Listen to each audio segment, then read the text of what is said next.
여러분들 한 주간도 주님의 은혜와 사랑 가운데 잘 지내셨습니까?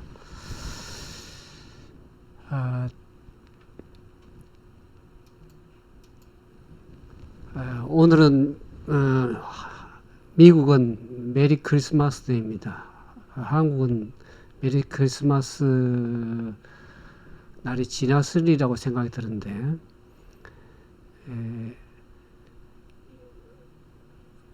많은 분들이 이 코로나 바이러스로 인해서 이 메리 크리스마스를 참 즐겁게 보내야 되는데 가정에서 가족들과 함께 그렇게 보낼 수밖에 없는 그런 상황이 되었습니다. 한 해 동안 지나면서 무슨 기억이 많이 남습니까? 코로나 19으로 인해서 마스크를 쓴 그 기억밖에 없습니다. 얼마나 불편한지 알 길이 없습니다. 마스크를 쓰고 벗고 또 호흡도 곤란해서 참 힘든 그러한 한 해를 보내지 않았나 그런 생각을 해봅니다. 아무쪼 여러분들 미국에 사신 분들은 메리 크리스마스 가족들과 함께 즐거운 시간들을 보내면 참 좋겠습니다. 이 한 해 동안에 이 크리스마스에 이제 오늘 인사를 메리 크리스마스라고 하는데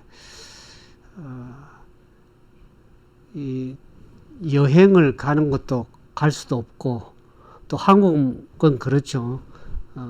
2.5단계로서 거의 5인 이상도 모을 수 없는 그러한 상황에서 가족들과 함께 그냥 지내는 것이 크리스마스 연말 보낸 것이 더 낫겠다 그런 생각들을 많이 하리라고 생각이 들어집니다.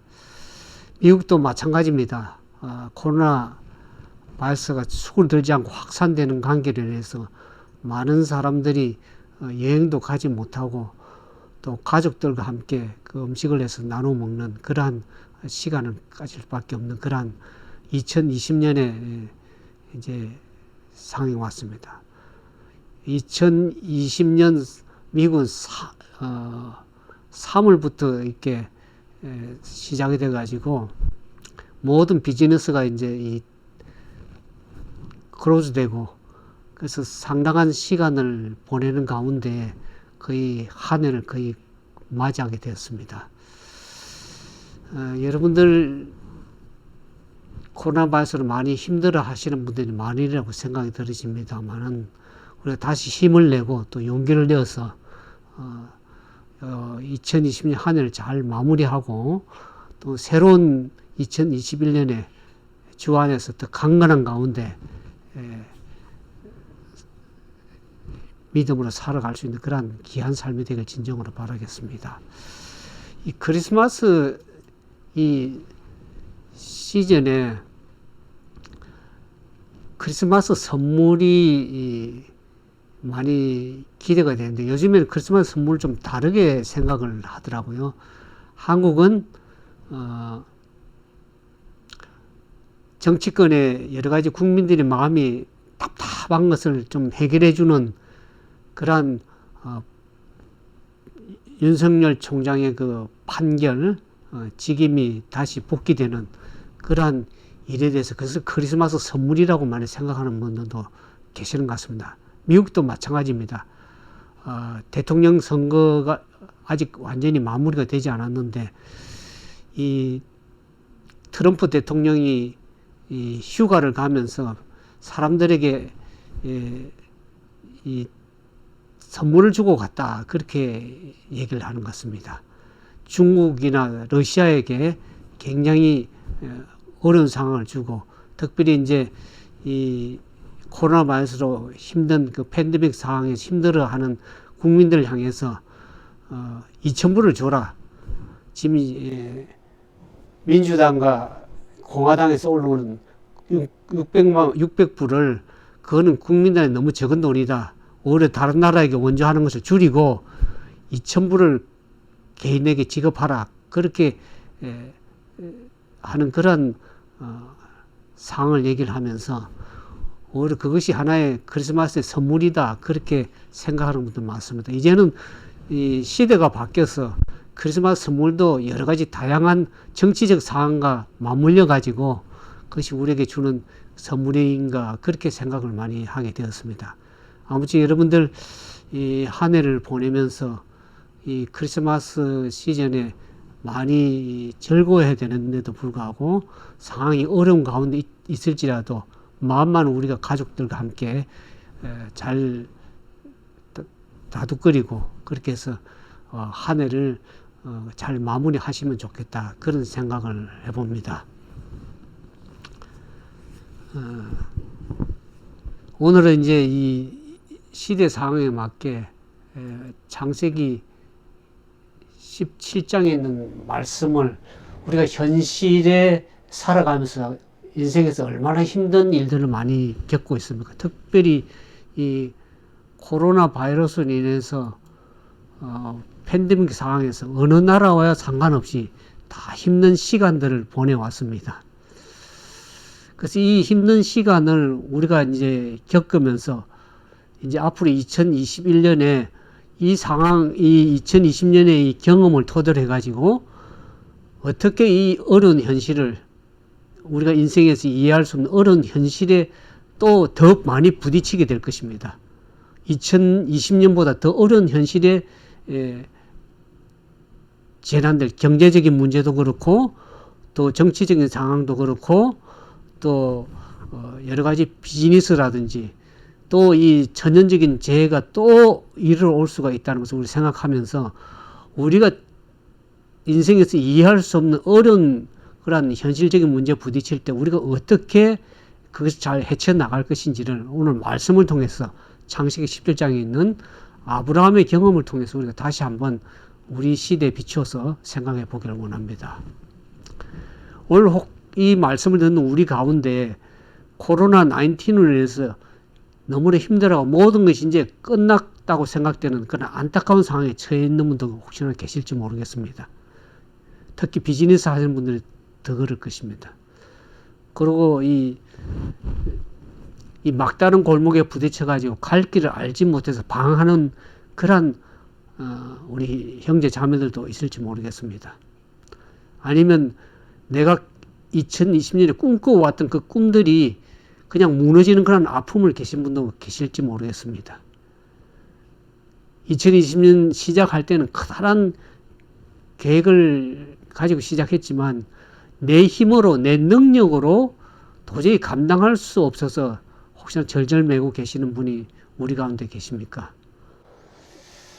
오늘 이 말씀을 통해서 보면 여러분의 끝이, 여러분의 절망적인 그 인간 한계 상황에 부딪힌 그 끝이 하나님에게는 새로운 시작임을 믿으시기 바랍니다.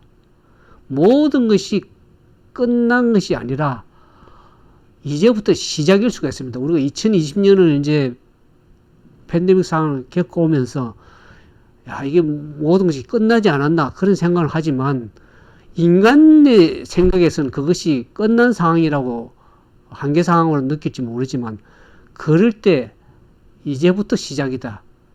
혹시 우리 가운데 우리 자신은 스스로 포기했을지 모르지만 하나님은 결코 저와 여러분을 포기하지 않습니다. 서양 속담에 이런 말이 있습니다.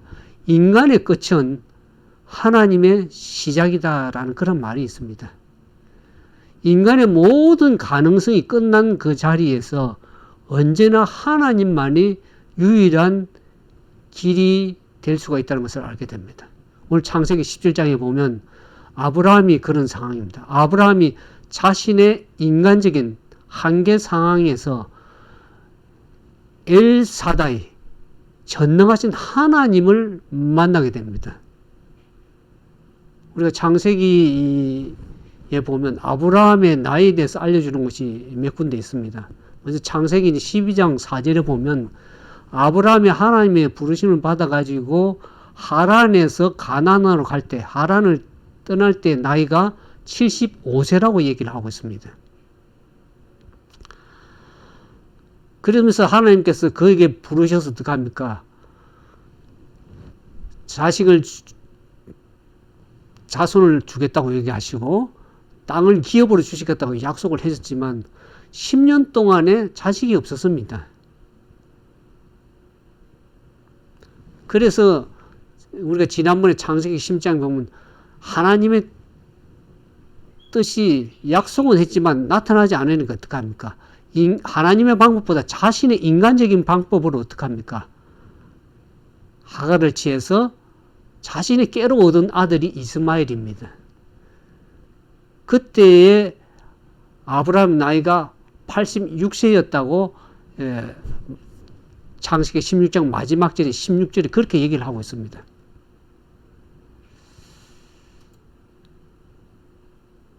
그러니까 그 창세기 16장 마지막 16절에 86세였다고 얘기를 하면서 그 다음 장 오늘 이제 살펴본 창세기 17장 1절에 보면 아브라함의 나이에 대해서 언급을 하면서 99세라고 얘기를 하고 있습니다. 그러니까 창세기 16장 16절 마지막 절에 86세부터 창세기 17장 1절까지의 시간적 기간이 세월이 13년이라는 그 시간에 훌쩍 시간이 지난 것을 알게 됩니다. 그동안 아브라함에 대해서 어떤 일이 있었는지 성경적인 기록은 없습니다. 13년 동안 아브라함은 아마 특별한 사건이 없이 이스마엘이 자라나는 것을 보면서 그 즐거움으로 그 낙을 누리고 그냥 살았을지 모르겠습니다.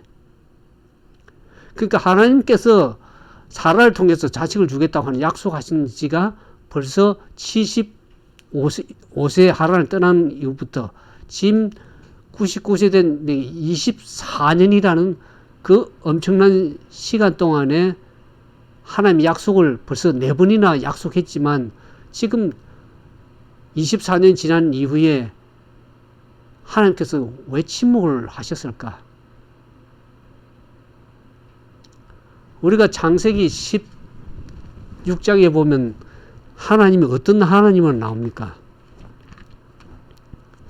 창세기 16장에 보면 하갈에는 어떤 하나님으로 나타났습니까? 거기에는 감찰하시는 하나님으로 나와 있습니다. 창세기 16장을 볼까요? 우리 지난번에 살펴보았는데 창세기 16장 13절 하갈이 자기 이르신 여호와의 이름을 감찰하시는 하나님이라 하였으니 이는 내가 어떻게 여기서 나를 감찰하시는 하나님을 배웠는고 함이라.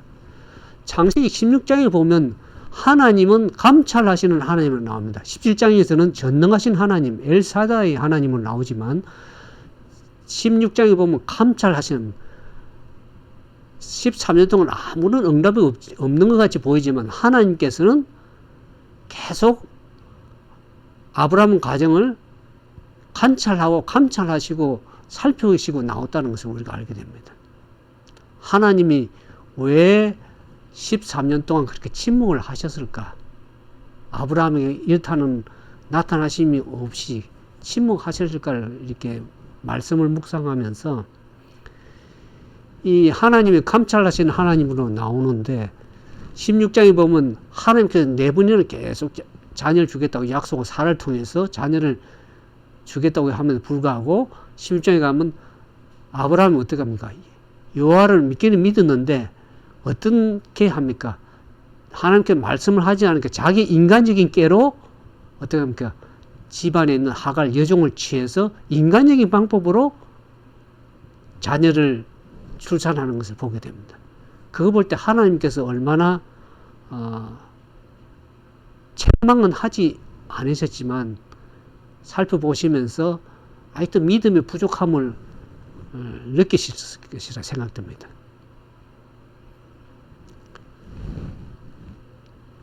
그래서 자신의 방법으로 일을 처리하니까 하나님께서 책망하시지 않고 침묵하시는 것을 보게 됩니다.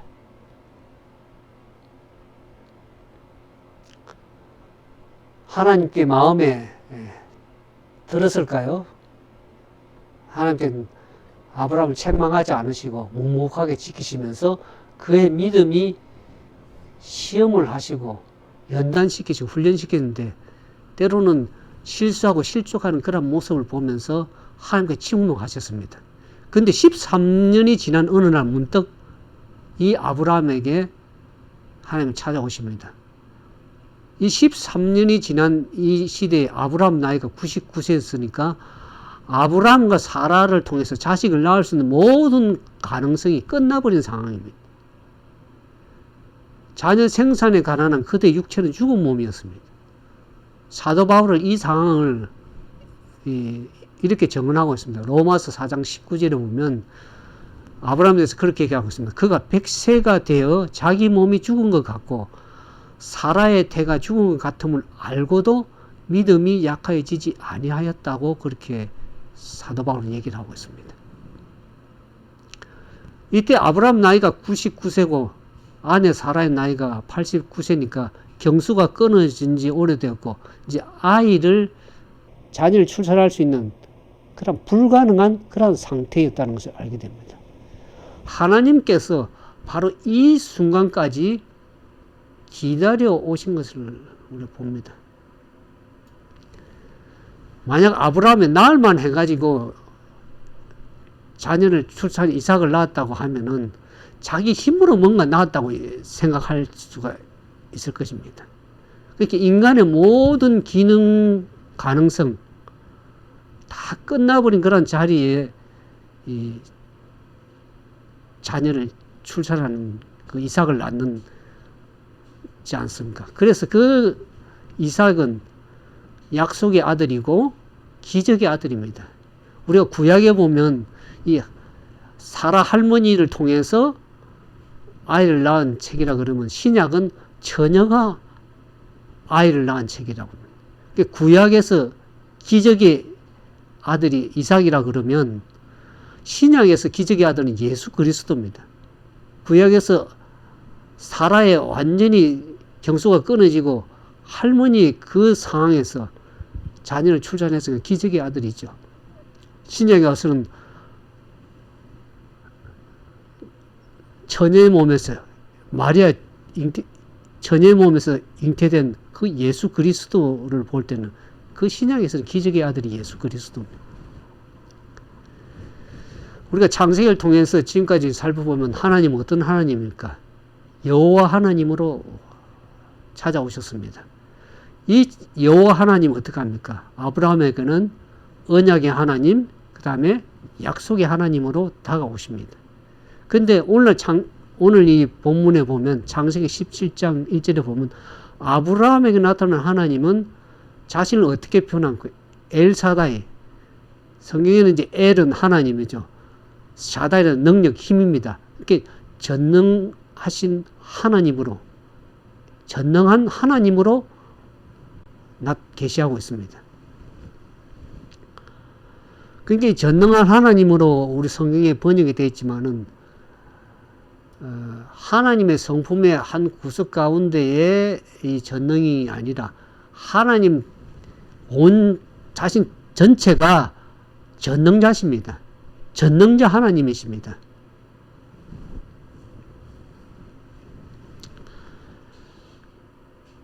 그 전능자 하나님이 오늘날 우리가 인생을 살아가면서 아브라함도 그렇지만 우리 인생에 만나는 여러 가지 어려운 현실을 어떻게 합니까? 그 현실을 뛰어넘어 역사하시는 능력의 하나님인 것을 알게 됩니다. 오늘 우리가 인생에 여러 가지 어렵고 힘들고 도저히 감당할 수 없는 인간적인 한계사항을 만날 때 그 현실 한계사항을 뛰어넘을 수 있는, 넘어서 역사할 수 있는 전능자 하나님인 것을, 그 하나님을 만날 수 있는 기회라는 것을 우리가 알게 됩니다. 우리가 한 해를 살아오면서 코로나 바이러스로 인간적으로 도저히 감당할 수 없는 상황까지 갈 때 그것을 뛰어넘어서 하나님의 이 역사를 볼 수 있는 게 이 전능하신 엘사다의 하나님을 우리가 만날 수 있는 것입니다. 우리에게는 모든 것이 불가능하다고 느껴지는 그것이 하나님께는 불가능한 것이 없습니다. 우리에게는 기적이라는 것이 하나님께는 그건 아무것도 아닙니다. 무에서 유를 창조하신 하나님, 말씀으로 창조하니까 하나님은 모든 것이 이룰 수 있는 전능하신 하나님이십니다. 우리가 안 된다고, 또 할 수 없다고, 있을 수 없는 일이라고 말할 수 있겠지만, 그러나 하나님께서는 가능하신 일입니다. 하나님의 능력은 무제한이 제한할 수 없습니다. 하나님은 반드시 자신의 뜻을 온전히 이루실 수 있는 분이고, 그 전능하신 하나님께서 아브라함에게 어떻게 합니까? 너는 내 앞에서 행하여 완전하라 그럽니다. 나는 전능하신 하나님인데 내 앞에서 행하여 완전하라 그랬습니다. 내 앞에서 행하라 이 말에 행하여 완전하라 이 말 두 개의 연속적인 명령입니다. 하나는 내 앞에서 행하라. 그래서 내 앞에 완전하라고 그렇게 얘기를 하죠. 그걸 보면서 그동안 아브라함이 어떤 믿음의 삶을 살아왔습니까? 하나님께 여러 번 내보는 걸쳐서 약속하심에 불구하고 아브라함은 여러 번 실수를 하고 인간적인 방법으로 또 실족하는 그런 실패하는 모습들을 보게 됩니다. 그러나 이제는 내가 전능하신 하나님인데 너는 내 앞에서 행하여 완전하라. 이 말이 참 얼마나 좀 역설적인 표현인지 알 길이 없습니다. 인간적인 한계 상황에 부딪혔는데 그 앞에서 행해서 온전하라고 하는 말이 인간적으로 이해할 수 없는 말입니다. 인간적으로 생각해 보면 도저히 이해도 되지 않고 행할 수도 없는, 생각할 수도 없는 그런 말인데 왜 하나님께 그 말을 하셨을까? 아브라함이 여러 번 실수하고 실족하고 인간적인 방법으로 자기 깨로 뭔가를 이뤄보려고 한 그 실수들을 이제는 하나님께서 그것으로 이제는 족하고 이제는 하나님께서 내가 전능한데 행하여 완전하라 이 말을 하나님의 명령은 약속이라는 말씀이 있습니다. 하나님이 하신 약속 말씀을 믿고 우리가 행할 때 그것은 할 수 있다고 하는 하나님 전능하신 하나님의 명령이 그것은 약속이라는 것입니다. 우리가 할 수 있다고 얘기하는 것입니다. 그런데 많은 사람들은 할 수 없다고 생각합니다. 이스라엘 백성들이 홍해 앞에서 도저히 감당할 수가 없습니다. 앞으로 나갈 수도 없고 뒤로 뒤에는 애국 군대 쫓아오기 때문에 나갈 수도 없습니다. 그런 상황에서 하나님께서는 전진하라고 그럽니다. 모세를 통해서 지팡이를 내어 뻗쳐서 홍해를 가르고 전진하라고 전진합니다. 요단강 앞에 섰을 때 요단강이 넘치면서 도저히 인간적으로 건널 수 없는 상황입니다. 그때 찬물에 발에 느끼면서도 발을 일단 담글 때, 행할 때 그 홍해 요단강 물이 갈라지는 것을 보게 되는 것입니다. 하나님의 역사는 그렇습니다. 인간은 그 앞에서 도저히 어찌할 수 없는 인간적인 한계 상황에서 하나님은 하실 수 있다는 것을 보여주시기 때문에 그런 전능하신 하나님을 믿고 우리가 나아갈 때 거침이 없이 나갈 수 있는 것입니다. 그렇게 그분만을 전적으로 의지하라는 것이죠.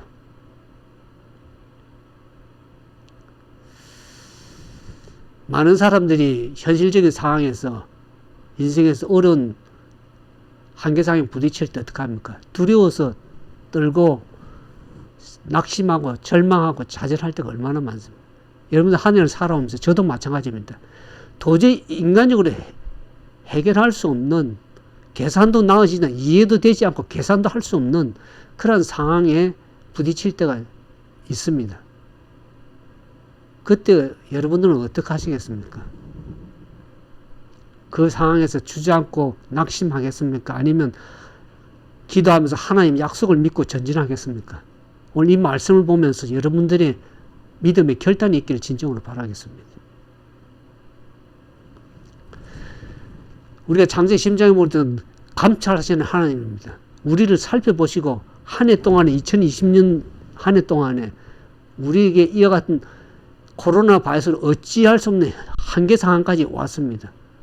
앞으로 나갈 수도 없고 뒤로 물러갈 수도 없는,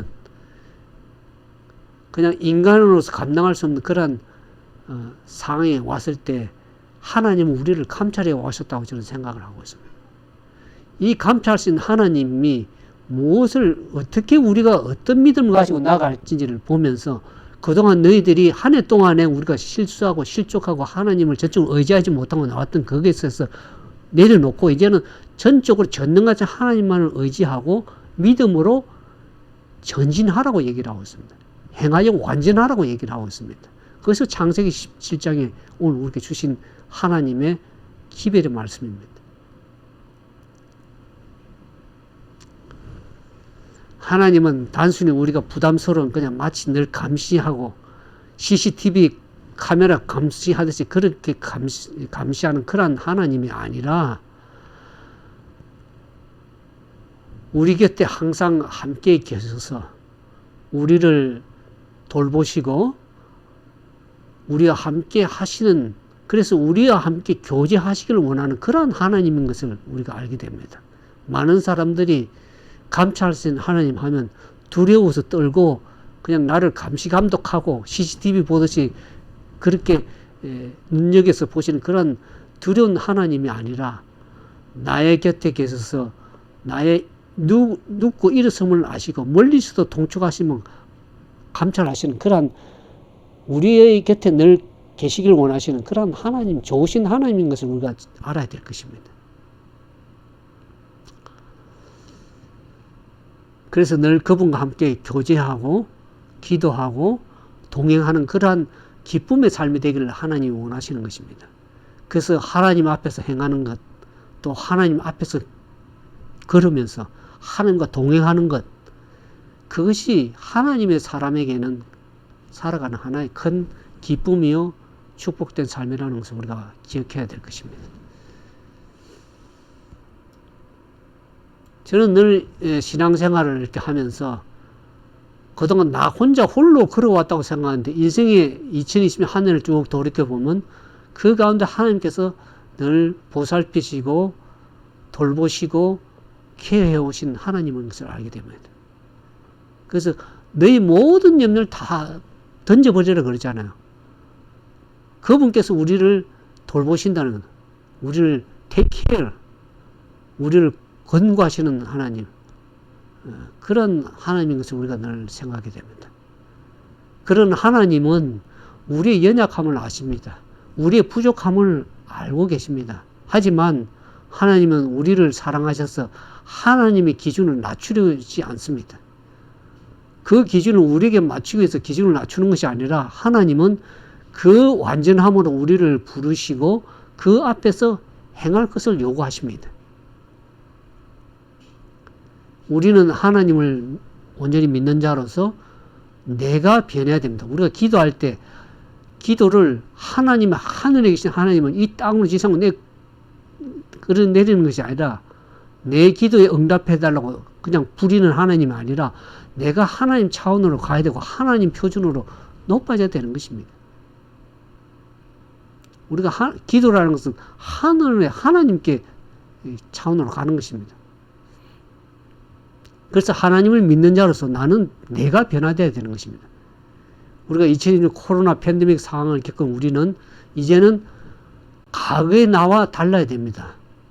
하나님의 사람으로서 하나님의 일을 감당할 수 있도록 새 마음과 새 힘으로 하나님께서 새 일을 행할 수 있도록 우리의 지난날에 혹 아브라함처럼 실족하고 실수하고 인간적인 방법으로 연약한 믿음 가운데 있었다 그러면 이제는 그러한 연약한 믿음을 내어버리면 어떡합니까?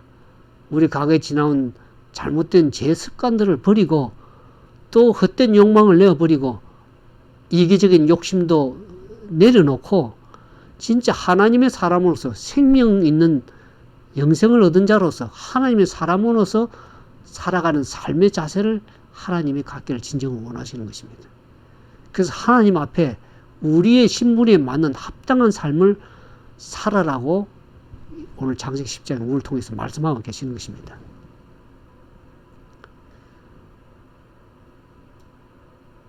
우리가 하나님을 바라보면서 하나님을 전적으로 신뢰한 마음으로 우리의 조급한 마음을 내어버리고 세상적 가치 기준을 따라서 사는 것도 내어버리고 이제는 어떻게 합니까? 하나님의 기준으로 그렇게 행하여 온전하게 살아가는 삶을 하나님 원하시는 것입니다. 때로는 우리 마음이 흔들리고 넘어질 때도 많지만은 그때마다 하나님은 우리를 새롭게 하실 수 있는 분이십니다. 그래서 그러니 그분을 전적으로 의지하고 신뢰하는 그런 삶이 되길 진정으로 바라겠습니다. 우리가 현실에 그냥 안주하지 말고 불가능하다고 보이는 그 상황에서 매몰되지 말고 적어도 우리는 하나님이 창세기 10장을 통해서 하나님은 어떤 분인지 전능하신 하나님인 것을 기억하고 그분 앞에서 믿음으로 전진하면서 살기를 결단하시길 바랍니다. 그러면서 하나님은 창세기 10장에 보면 아브라함과 언약을 맺습니다. 어떻게 합니까? 전능하신 하나님이니까 내 앞에 행하여 완전하라고 얘기하시면서 그 약속의 말씀을 아브라함과 함께 어떻게 합니까? 계약서를 쓰는 것처럼 언약을 하십니다. 하나님과 사람 사이에 사실 계약한다는 것은 말도 안 되는 게 참 놀라운 일이죠. 아실 것이 없는 무한하신 전능하신 하나님이 유한한 연약한 인간과 계약을 맺는다는 것은 얼마나 하나님께서 겸손하시고 사랑이 많으신 하나님인 것을 우리가 생각할 수가 있습니다. 그러면서 아브라함의 이름은 어떻게 합니까? 아브라함이라 하지 말고 아브라함이라고 바꾸십니다. 아브라함의 이름, 아브라함은 이름은 높임을 받는 아버지, 존귀한 아버지라는 뜻인데 아브라함이라는 것은 열방의 아버지, 많은 나라의 아버지라는 그런 뜻입니다. 만약 아브라함이 그냥 그대로 살았더라면 한 가문의 아버지로서 부족함이 없는 그냥 괜찮은 인생을 살았을지 모르겠습니다. 하지만은 아브라함은 하나님의 은혜로 말미암아서 열국의 아버지가 되었다는 것이죠. 그리고 예수님까지 그의 자손으로 오시는 것을 우리가 큰 축복을 누리지 않습니까? 그러니까 하나님은 아브라함이 다 이해할 수 없는 그런 놀란 축복을 약속하십니다. 그래서 하나님께 그 약속하신 말씀대로 아브라함은 여러 민족의 아버지가 되신 것을 우리가 알지 않습니까? 그러면서 그 이름은 지상에서 가장 유명한 이름 중에 하나가 되었습니다. 하나님의 놀라운 구원의 계획에 동참하게 된 것이죠. 그래서 아브라함은 한 가문의 존귀한 아버지가 아니라 이제는 모든 사람을 품을 수 있는 인생이 되었습니다. 열국의 아버지, 모든 사람의 축복의 근원이 되는, 복의 통로가 되는 그런 삶을 된 것을 알게 됩니다. 그러니까 하나님이 하신 당신의 약속을 지키시는 신실하신 분이라는 것을 우리가 알게 되는 것입니다. 따라서 우리가 하나님의 약속의 말씀에 온전히 귀를 기울여야 됩니다. 우리 인생에 대한 계획을 가지고 이끄시는 그분의 약속에 우리가 온전히 믿고 신뢰하고 따라가야 될 것입니다. 우리가 때로는 인생에 만나는 현실 앞에 우리가 쉽게 무너지는 삶이 아니라 그 현실 가운데서도 변치 않은 하나님의 약속을 붙들고 믿음으로 나아가기를 오늘 창세기 17장을 통해서 아브라함을 통해서 우리가 말씀하시는 것입니다. 비록 내가 만나는 현실과 잘 맞지 않는다 하더라도 하나님의 약속을 지키신 분이라는 것을 우리가 반드시 우리가 성경을 통해서 믿을 수 있지 않습니까? 그 약속의 말씀에 귀를 기울이고 신뢰해야 될 것입니다. 오늘 우리에게 주어지는 2020년 살아오면서 주어지는 현실은 어떻게 합니까? 우리에게 속삭이는 여러 가지 현실적인 소리, 상식적인 소리보다는 성경이 우리에게 뭐라고 말씀하시는지, 하나님께 우리에게 뭐라고 말씀하시는지 그 진리의 소리에 귀를 집중하고 믿음을 둬야 될 것입니다. 아브라함의 이름을 바꾸신 하나님은 그에 대한 언약의 표징에 대한 지침을 주십니다. 그 언약의 지침은 할례를 받으라고 얘기를 하죠. 할례는 오늘날로 우리 시대의 말로 하면 어떻게 그게 복용수술입니다. 복용수술. 그래서 이 할례는 아브라함과의 언약의 하나의 표징이라고 얘기를 합니다. 나와 너 사이에 하나의 표징으로서 할례를 행하라고 얘기합니다. 그때 이 할례라는 것은 그러니까 하나님과의 언약의 백성으로서 그 정체성을 나타내는 표시로서 할례를 행하는 거예요. 그러니까 이 할례를 행함으로 이 언약의 표징을 통해서 합니까? 내가 언약의 백성이라는 것을 다시 한번 상기시켜 깨달을 수 있는 것입니다. 그래서 할례를 받은 자로서 언약 백성으로서 언약에 충실한 삶을 살며 구별된 삶을 살게 되는 것입니다. 그래서 그 표를 주시는 것입니다. 또한 할례는 이 표피를 벤 것처럼 자신의 육신적인 의지를 버리는 것을 상징하기도 합니다.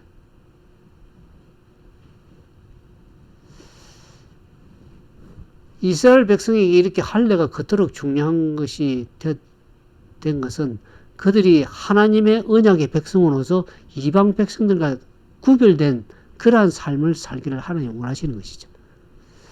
그렇다면 오늘날 우리는 어떻습니까? 우리는 할례를 어떻게 받습니까? 육신적인 할례가 아니라 사도 바울이 얘기하는 것처럼 마음의 할례를 받으라고 얘기합니다. 사도 바울이 로마서에 보면 육신의 할례가 아니라 마음의 할례를 받으라고 로마서 2장 28절에 얘기합니다.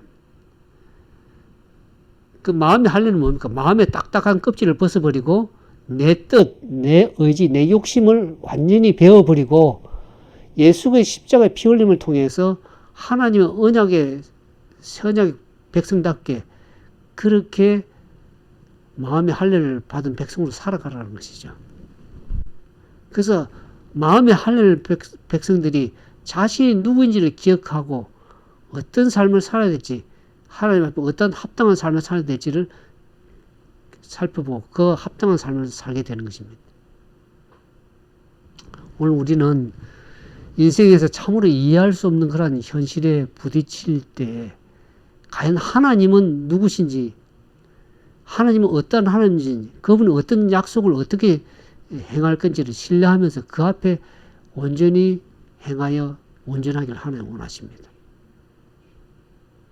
그렇게 하기 위해서는 우리가 어떤 백성인지를 우리의 정체성을 다시 한번 회복해야 되겠다. 하나님의 남은 백성으로서의 어떤 삶을 살아야 될지 눈에 보이는 세상 사람들처럼 세상의 가치 기준을 따라서 눈에 보이는 현실을 바라보고 절망하고 낙심할 것이 아니라 나는 하나님의 언약 백성으로서 마음의 할례를 받은 백성으로서 어떻게 합니까? 이 전능하신 하나님 앞에 믿음을 가지고 온전히 행할 수 있음을 생각하고 믿음을 전진하는 그런 삶이 되길 진정으로 바라는 것입니다.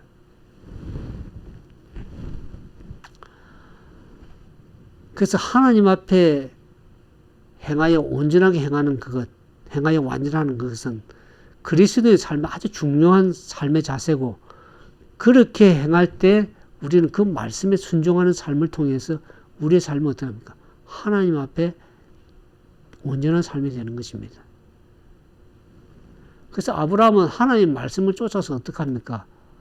이스마엘을 비롯해서 모든 집안의 모든 사람들이 할례를 다 행했습니다. 아브라함이 할례를 행할기에 어땠을까요? 하나님께서 꼭 이렇게 행하셔야 됩니까? 아니면 할례를 받은 동안 적들이 쳐들어오면 어떡합니까? 그렇게 묻지 않고 어떡합니까? 그냥 말씀에 하셨기 때문에 순종하는 삶을 삽니다. 그 당시 뭐 마취제 같은 약도 없었을 것이고 제대로 된 수술 도구도 없었을 건데 아브라함이 참 믿음으로 그것을 행한다는 건 쉬운 일은 아니었겠습니다.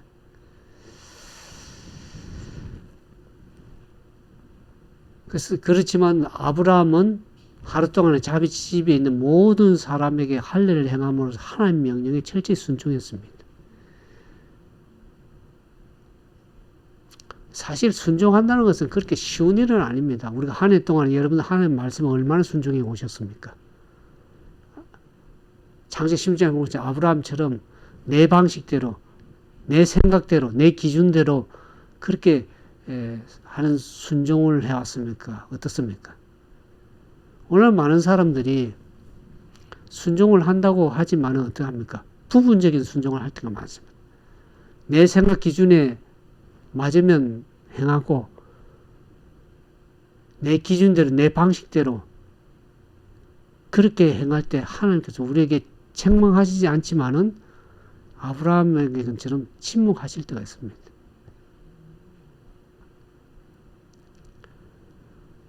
하나님께서는 부분적 순종을 우리에게 바라는 것이 아니라 온전한 순종을 바라십니다.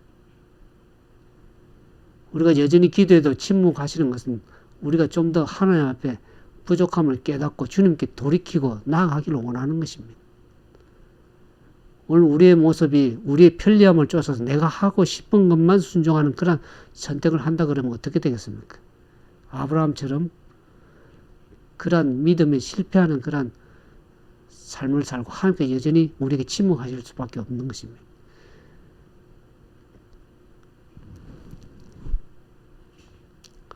우리가 순종은 힘들더라도 또는 대가를 치르고 희생을 치르더라도 온전히 행하는 것입니다. 때로는 우리가 순종함으로 인해서 손해를 볼 수도 있습니다.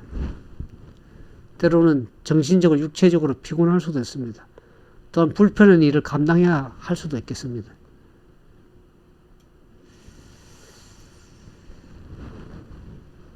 그럼에도 불구하고 우리는 최선을 다해서 순종하는 그런 삶을 살아갈 때 하나님께서는 어떻게 합니까? 우리 앞에 참으로 전능하신 하나님으로 나타나셔서 온전히 행할 수 있는 능력도 우리에게 주시는 분이십니다. 오늘 우리가 한 해를 살아오면서 인생에서 참으로 어려운 현실을 많이 직면하게 될 때가 있었을 겁니다. 때로는 불가능해 보이는 그런 문제들, 도대체 인간적으로 이해할 수 없는 그런 일들에 부딪힐 때 우리는 정말 하나님을 전적으로 의식한다 그러면, 그래서 그분 앞에 순종한다 그러면 우리의 삶이 진정으로 변화될 것입니다. 현재 여러분은 하나님 앞에 어떻게 살고 있습니까? 우리는 예배를 위해서 교회 가서 예배를 드리든지 아니면 대면 예배로부터 비대면 예배로서 온라인을 통해서 예배를 드리든지 간에 하나님 앞에 어떻게 행해야 될 것입니까? 하나님께서는 내 앞에 행하여 온전하라고 그렇게 얘기를 합니다. 하나님이 보시든지 보이지 않는 혼자 있을 때라도 어떻게 합니까? 우리 하나님 말씀에 귀를 기울이고 감찰하시는 하나님 앞에 그 앞에 온전히 행하는 믿음을 살게 되길 진정으로 바랍니다. 그게 온전한 믿음이 없이는 그것을 순종하기 힘듭니다. 안 볼 때 뭐 하나님이 없다고 생각하고 자기 혼자가 있을 때 마음대로 행할 수 있습니다. 그러나 창세기 10장에 보는 것처럼 아브라함의 경우에는 감찰하시는 하나님입니다. 하나님은 여전히 우리를 살펴보시고 옆에 동행하시고 보시는 하나님, 그 하나님 보이는 하나님 앞에 우리가 산다 그러면 온전하게 행할 수밖에 없는 것입니다. 비록 비대면 예배로 드리고 온라인 예배 드린다 할지라도 우리는 하나님 앞에 감찰하시는 전능하신 하나님 앞에 있다는 걸 생각하고 믿음으로 온전히 행하게 되길 진정을 바랍니다. 그래서 우리가 만나는 이해할 수 없는 현실에서도 우리는 믿음을 포기하지 말고 주님께서 나와 함께 계신 것을 믿고 그것만을 전체로 의지하고 나아가기를 원합니다. 그럼 우리를 보고 계신 하나님께서 기뻐하시고 뭡니까? 아브라함을 아브라함 되게 하신 하나님이 우리의 인생에서도 부딪히는 여러 가지 이해할 수 없는 어려운 현실 속에서도 우리를 어떻게 합니까? 더 예수님을 닮은 그런 하나님의 온전한 사람으로 성장시켜 가실 것입니다. 그래서 믿음의 주여 온전케 하시는 그분께서 우리의 연약한 믿음을 더 성장시켜서 온전한 하나님 앞에 온전하신 믿음을 가지고 나아갈 수 있는 아브라함과 같은 그런 믿음의 아브라함의 자손으로 우리를 온전히 세울 수 있는 전능하신 하나님의 것을 오늘 믿게 되길 진정으로 바랍니다. 하나님은 우리가 하나님 뜻을 이루기 위해서 우리가 약속하시는 분이십니다. 그 약속하신 그 약속의 말씀을 성취시키시는 분도 하나님이시고, 그래서 우리의 믿음을 더 연단시켜서 훈련시켜서 우리의 온전한 믿음의 사람으로 만들어 가실 수 있는 분이십니다. 오늘 이 말씀을 듣는 우리 모두가 하나님 앞에 하나님이 주신 그 약속의 말씀, 그 말씀을 기억하고 전능하신 하나님 그 앞에 온전히 행하여 온전하라고 말씀하신 그 약속의 말씀은 그 약속의 말씀 믿고 나아갈 때 그것을 하나님의 아까 말씀드렸지만 하나님의 약속은 하나님의 명령 하나의 약속이라고 할 수 있다는 것입니다. 그 약속을 성취시켜 하나님을 믿고 오늘 하도 하나님의 말씀에 귀를 기울이고 그 말씀에만 순종해야 하는 우리 모두가 되기를 주님의 이름으로 축원드립니다. 그동안 우리가 이 창세기를 보면서 아브라함이 얼마나 많은 약속을 받았지만 믿음으로 갈 바를 알지 못하고 나왔지만 많이 연약한 믿음을 보였습니다. 때로는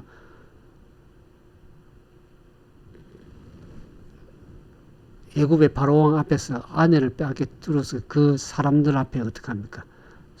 자기 아내 사라를 누이라고 속이기도 하고 또 연약한 가운데 있어가지고 믿음에 실패해서 하갈의 여종을 취해서 인간적인 방법으로 행하는 그런 여러 가지 실수들을 하고 연약하고 부족함이 있었지만 이제는 하나님께서 온전하라고 얘기를 합니다. 내가 전능한 하나님이니까 내게 능력을 주겠으니 온전하라고 얘기를 합니다.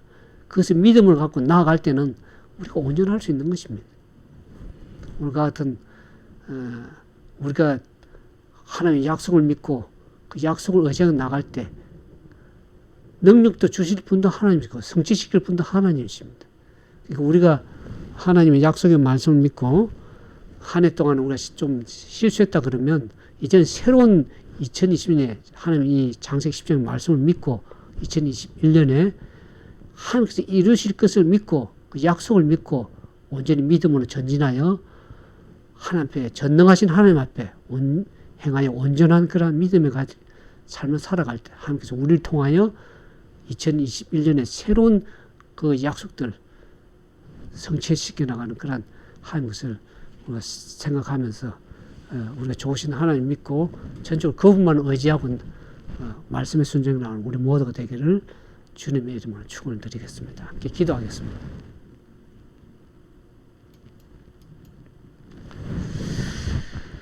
사랑과 자비가 많으신 거룩하신 아버지 하나님, 2020년 한 해 여러 가지 참으로 불편한 점이 많았습니다. 코로나 바이러스로 힘들고 죽어갔던 사람들, 또 여러 가지 코로나 19으로 인해서 얼마나 경제적인 어려움과 또 많은 스트레스와 활동하지 못하고 집에서만 있을 수밖에 없는 그런 여러 가지 어려운 상황에 직면했던 적들이 많습니다. 주 저희들을 불쌍히 여기시고 우리의 연약함 가운데라도 우리를 불쌍히 여기시고 하나님 앞에 전능하신 하나님 앞에 우리의 믿음을 가지고 온전히 행하여 온전하라고 하시는 하나님의 약속의 말씀을 믿고 전진하기를 원합니다. 전능하신 하나님께서는 못 이룰 것이 없는 전능하신 하나님 것을 우리가 믿습니다. 2021년 한 해 이 팬데믹 상황이 또 어려운 현실에 부딪힐 수도 있겠습니다. 그러나 우리가 전적인 하나님의 약속을 믿고 믿음으로 전진해 나가기를 원합니다. 주 저희들을 불쌍히 여기시고 저희들에게 희망을 주시고 능력을 주시고 온전히 믿음으로 행할 수 있는 그런 온전한 사람으로 나갈 수 있도록 도와주셔서 가격 우리가 실족하고 실수하고 연약했던 그 연약함을 내려놓고 자아를 내려놓고 이기심을 내려놓고 온전히 주님만을 의지하며 약속의 말씀 믿고 전진해 나가는 참된 하나님의 백성 되기를 원하오니 우리를 인도해 주시고 거룩한 능력으로 이끌어 주셔서 주님의 사람으로 서기에 부족함이 없는 온전한 사람으로 세워주셔서 하나님이 기뻐하시고 선한 뜻을 분별하여 그 뜻대로 행할 수 있는 참된 믿음의 사람들 다 되도록 도와주시기를, 그래서 하나님의 뜻이 2021년의 새해를 맞이할 때는 더 기쁨으로 주님과 동행하는 거룩한 삶이 되도록 도와주시기를 바라오며 우리를 죄 가운데 구원하여 주신 우리 구주 예수님 이름으로 감사하며 간절히 기도드리옵나이다.